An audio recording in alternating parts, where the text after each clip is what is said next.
After my dad passed, I found a letter he hid in his desk, and what it said changed the way I saw my entire family.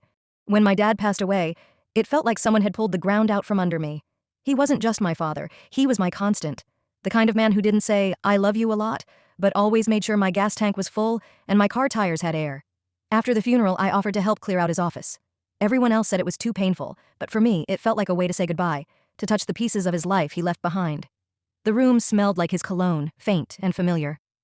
I opened drawers carefully, finding old photos, unpaid bills, and yellowed notebooks filled with his neat handwriting. It was strangely comforting, until I found the envelope. It was tucked behind a stack of old folders.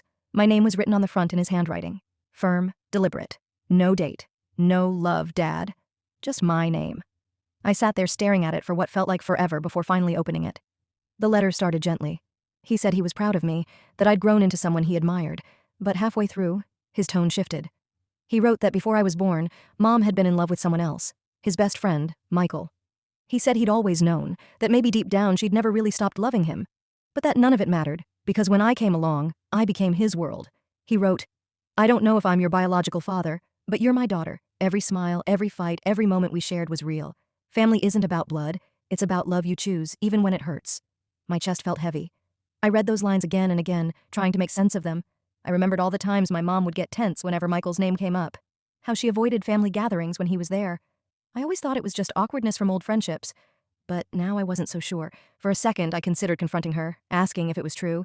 But then I realized, if my dad chose to carry that secret quietly, maybe it wasn't mine to expose. I folded the letter back carefully and placed it in the drawer where I found it. But nothing's felt the same since. Every time I see my mom now, I see two versions of her, the mother who raised me and the woman my dad forgave. And the hardest part isn't the secret, it's knowing that even after everything, he loved her enough to protect her, and loved me enough to never let me feel it.